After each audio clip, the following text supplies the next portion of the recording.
అదరగొట్టే కారం రంగు రుచి ఆచి కారం పొడి. కాకినాడ జిల్లా తుని నియోజకవర్గం ఏదైతే గురుకుల పాఠశాల నుంచి ఒక మైనర్ బాలికని తీసుకుని వచ్చి ఒక 62 ఏళ్ల వృద్ధుడు అఘాయిత్యానికి పాల్పడ్డాడు. ఇదే తోటలో జరిగింది. ఈ తోటకి సంబంధించిన ఒక గుమస్తా విషయాన్నంతా కూడా చిత్రీకరించడంతో విషయం సోషల్ మీడియాలో వైరల్గా అయితే మారిన పరిస్థితి కనిపిస్తుంది. ఈ తోటలోనే ఆ అమ్మాయి పట్ల అసభ్యంగా ప్రవర్తిస్తూ అమ్మాయి పట్ల అఘాయిత్యానికి పాల్పడ్డాడంటూ కూడా చెప్తున్నారు. ఆ వీడియో కూడా మనం అందరూ కూడా చూసాం. దీనిపై ఇప్పటికే పోలీసులు ఫోక్సో చట్టం కింద కేసు నమోదు చేశారు.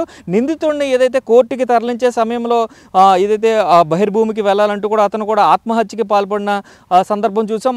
ఏదైతే ఆ నిందితుడు చేసిన ఘటనకి సంబంధించి ఆ పేటవారందరూ కూడా అతనికి దేహశుద్ధి చేసి పోలీస్ స్టేషన్లో అప్పగించిన దృశ్యాలన్నీ కూడా చూసాం. అయితే చూడొచ్చు మనం సుమారుగా ఆ గురుకుల పాఠశాలకి ఎంత లేదన్నా కూడా 10 కిలోమీటర్ల దూరం ఉంటుంది ఈ హంసవరం అనే ఈ గ్రామం. ఇక్కడికి తీసుకొచ్చి ఈ రోడ్లోంచే వచ్చారు. ఈ రోడ్లోంచి తీసుకొచ్చి ఏదైతే తన ఆ బైక్ని ఇక్కడ ఆపి ఇక్కడి నుంచి కూడా లోపలికి తీసుకువెళ్ళాడో ఆ లోపలికి తీసుకెళ్ళి ఆ నిర్మానుష ప్రాంతంలో ఏదైతే సపోటా తోటల మధ్యన ఉన్న నిర్మానుష ప్రాంతంలో అయితే అమ్మాయిపై అఘాయిత్యం చేసినట్లుగా కూడా మనకి చెప్తున్న పరిస్థితి కనిపిస్తుంది.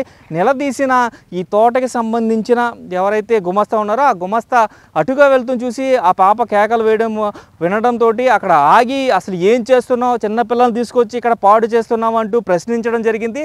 ఆ ప్రశ్నించిన వీడియోలో వైరల్గా అయితే కూడా మారిన పరిస్థితుల నేపథ్యంలో అయితే తనను ఏదైతే లీడర్ అని చెప్పుకుంటూ ఉన్నాడో ఆ లీడర్గా ఉన్న ఆ పేటలో ఉన్న కుర్రోళ్ళు మొత్తం అందరూ కూడా అతనికి దేహశుద్ధి చేశారు. కుటుంబ సభ్యులు కావచ్చు, అటు పక్కన ఉన్న యువత కావచ్చు, వారందరూ కూడా దేహశుద్ధి చేసి తుని రూరల్ పోలీస్ స్టేషన్కి అప్పగించిన పరిస్థితుల నేపథ్యంలోనే అతనిపై ఎఫ్ఐఆర్ కూడా రిజిస్టర్ అయింది. ఎఫ్ఐఆర్ రిజిస్టర్ అయిన అనంతరం కూడా అతన్ని రిమాండ్కి తరలించే ప్రయత్నం చేశారు.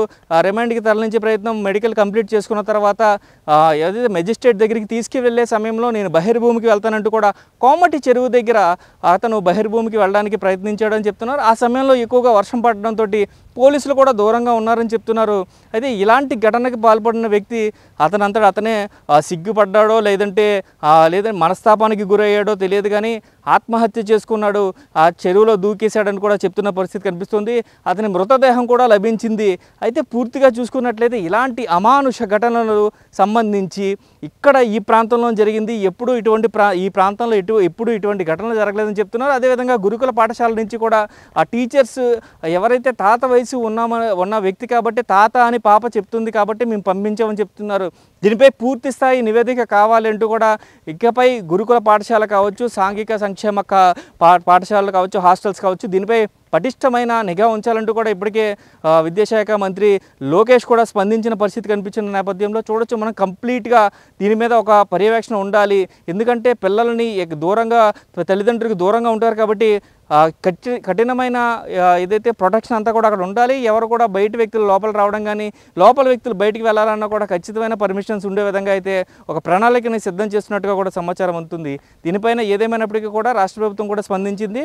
అయితే నిందితుడు ఆల్రెడీ మృతి చెందడంతో కథ ఇక్కడితో ముగిసిందనే చెప్పుకోవాలి. కెమెరామెన్ రవితో శంకర్, బిగ్ టీవీ.